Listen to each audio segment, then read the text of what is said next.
얼마 전에 제가 전직 삼성전자 기술 임원 한 분을 만났는데요. 그분이 이런 탄식을 하셨다고 해요. 아니, 수학 교육이 너무 부실해서 R&D가 안 된다. 행렬 벡터도 모르는데 AI건 반도체건 어떻게 새로운 걸 만드냐고요. 여러분도 혹시 주변에서 이런 답답함 좀 들어보신 적 없으신가요? 네. 기술 개발 현장에서는요, 이런 기초 역량 부족에 대한 우려가 사실 상당히 오랫동안 제기되어 왔습니다. 특히 AI나 반도체처럼 수학적 이해가 좀 깊이 요구되는 첨단 분야에서는 그 목소리가 더 커지고 있죠. 바로 그 지점인 것 같아요. 오늘 저희가 함께 좀 깊이 들여다볼 이야기가 바로 이 딜레마에 관한 건데요. 그러니까 한쪽에선 지금 당장 이 첨단 기술 개발에 발목을 잡는 게 수학 같은 기초 역량이 부족하기 때문이다. 이렇게 강하게 지적을 하고요. 근데 또 다른 한쪽에선 아니다. 지금은 모든 국민이 AI를 쉽고 편하게 쓸 수 있게 뭐랄까 AI 전 국민화? 기자 표현을 빌리자면 AI 한글화. 이걸 달성해야 저성장도 극복하고 선진국으로 갈 수 있다. 이렇게 주장하고 있거든요. 네, 이게 양쪽 다 들어보면 일리가 있어 보이는데 그 사이에 어떤 간극이라고 할까요? 그런 게 생각보다 좀 깊어 보입니다. 특히 이게 단순히 교육 정책의 문제를 넘어서서요. 국가의 미래 기술 경쟁력이란 직결된다는 점에서 우리가 좀 더 면밀히 살펴볼 필요가 있겠다 싶어요. 맞습니다. 그래서 저희가 오늘 좀 깊이 파고들어 볼 자료는요. 중앙일보 심서연 기자의 취재일기 수학 몰라 R&D가 안 된다는데 AI 한글화 필요한가? 라는 제목의 글입니다.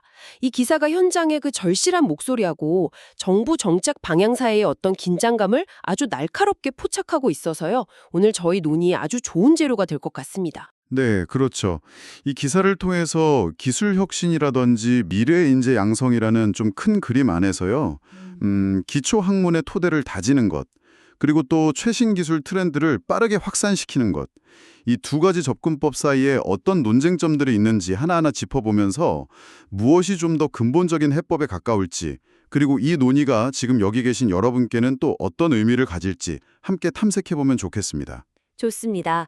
그럼 먼저 기사에서 강조하는 그 산업 현장의 수학 문제, 이게 왜 이렇게 좀 심각하게 부각되고 있는 건지 그 배경부터 좀 더 자세히 들여다볼까요?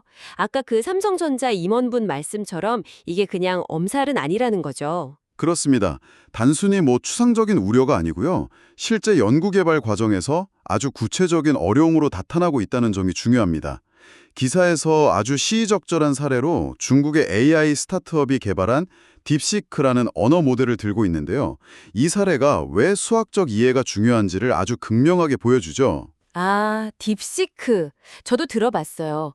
그 오픈 AI의 GPT 같은 기존 모델보다 특정 성능을 확 높여서 되게 주목받았던 그 모델 말씀이시군요.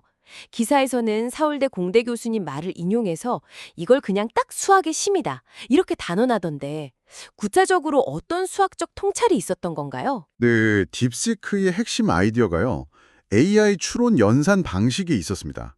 그러니까 기존 모델들이 주로 사용하던 GMB 방식, 이게 행렬하고 벡터를 곱하는 방식이거든요.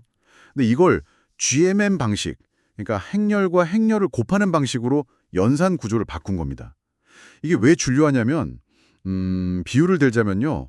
물건을 하나하나 개별적으로 옮기던 걸 벡터 단위 연산, 여러 물건을 한꺼번에 이렇게 팔레트에 실어서 옮기는 방식, 행렬 단위 연산으로 최적화한 것에 가깝다고 볼 수 있어요. 아하, 그러니까 계산 단위를 더 크게 묶어서 처리 효율을 확 높였다 이런 거군요.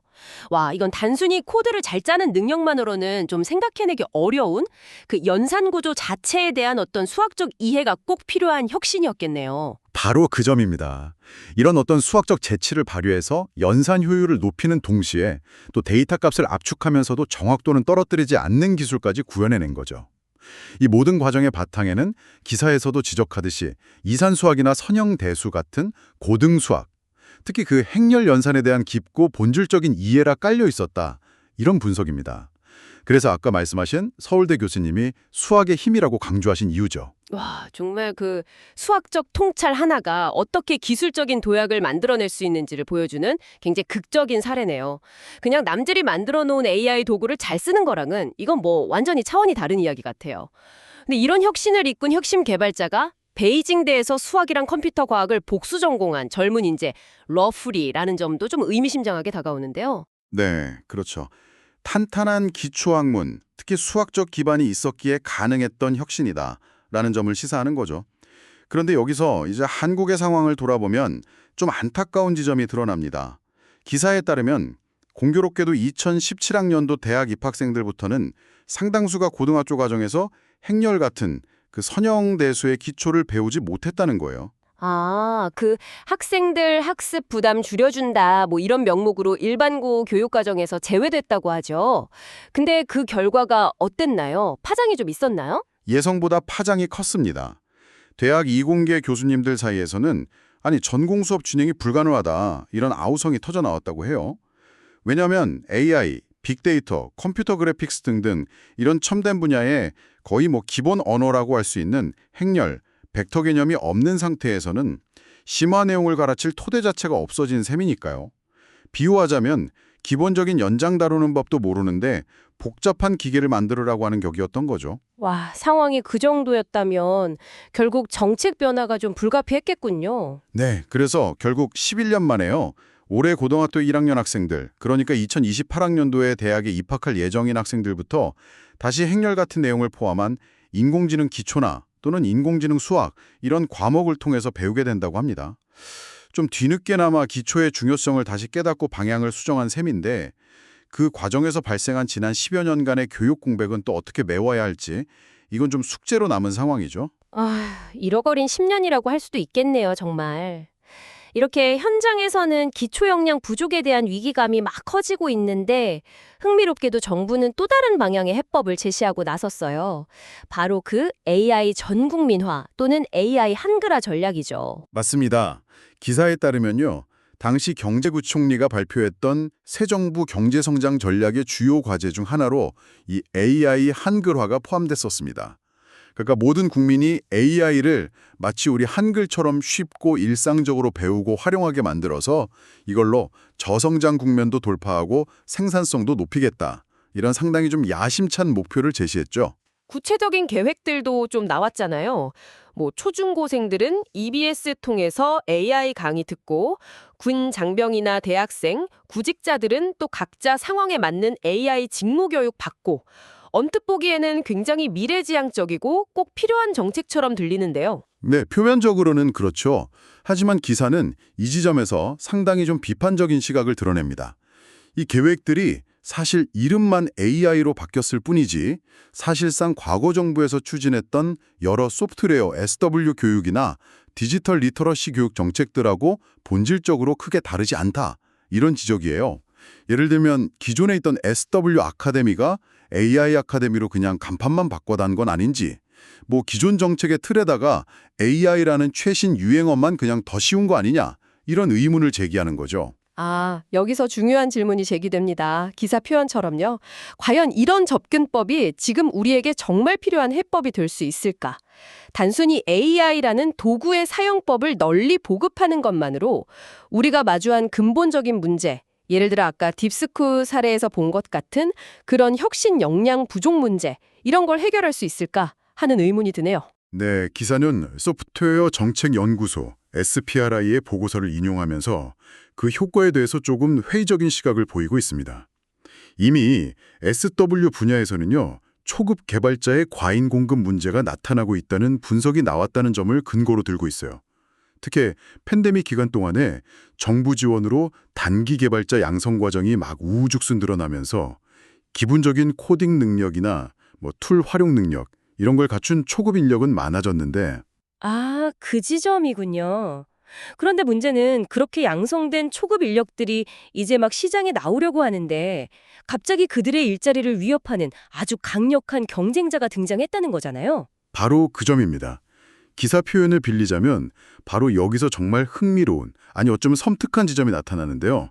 바로 이 부분인데 최근에 정말 눈부시게 발전하고 있는 생성형 AI 있잖아요.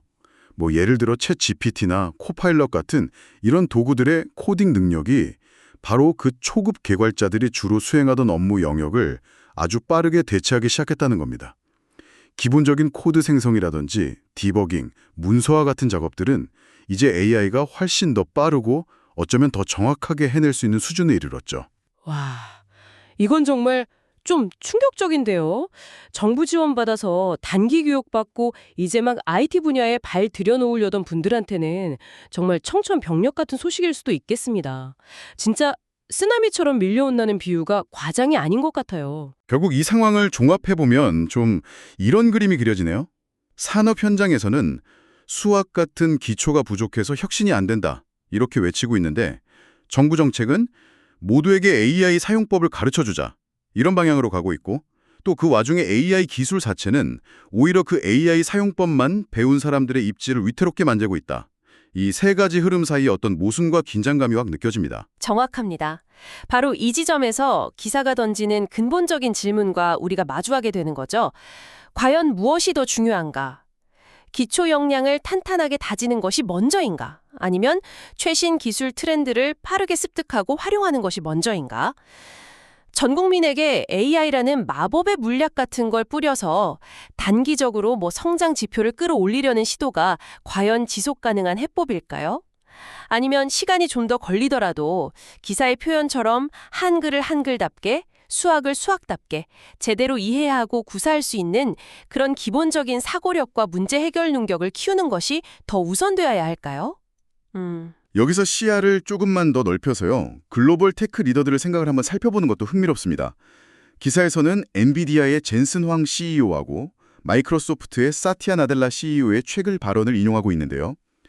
표현 방식은 조금씩 다르지만 이게 들어보면 놀랍도록 비슷한 메시지를 던지고 있습니다. 아, 그렇죠. 젠슨 황은 우리는 컴퓨팅의 모든 스택을 재설계했다, 이렇게 말했고, 사티아 나델라는 기본으로 돌아가서 기술 스택을 바닥부터 위까지 다시 생각했다, 이렇게 말했죠.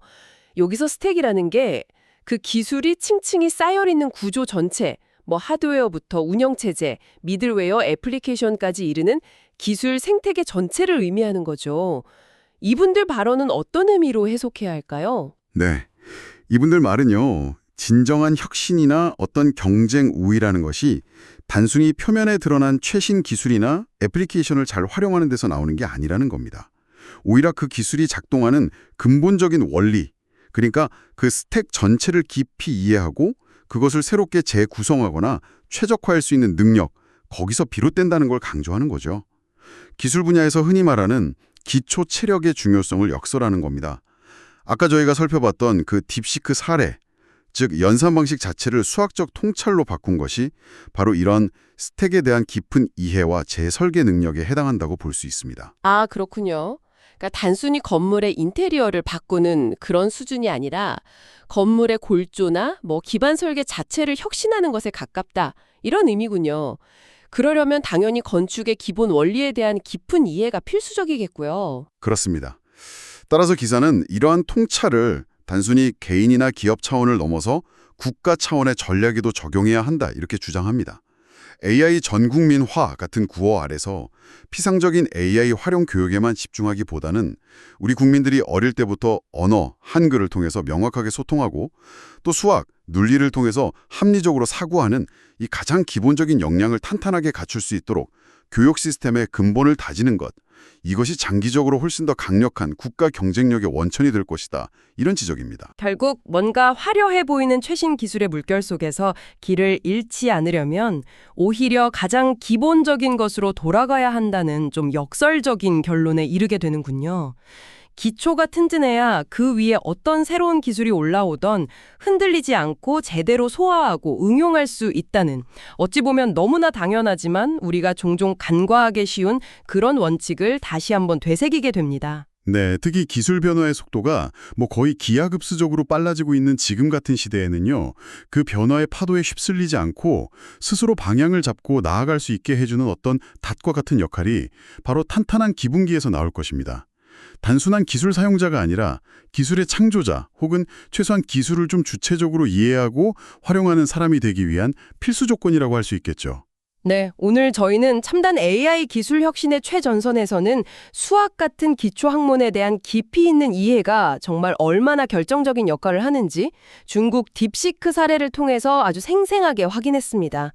그리고 이완을 좀 대조적으로 모든 국민에게 AI 활용 능력을 보급하려는 정부의 AI 한글화 전략이 가질 수 있는 어떤 잠재적인 한계와 문제점, 특히 단기 교육 중심의 접근법이 오히려 빠르게 발전하는 AI 기술 자체에 위협받을 수 있다는 그런 역설적인 상황까지 짚어보았습니다. 네, 이런 논의들을 종합해 볼 때 오늘 저희가 살펴본 중앙일보 기사가 던지는 핵심 메시지는 이제 꽤 명확해진 것 같습니다.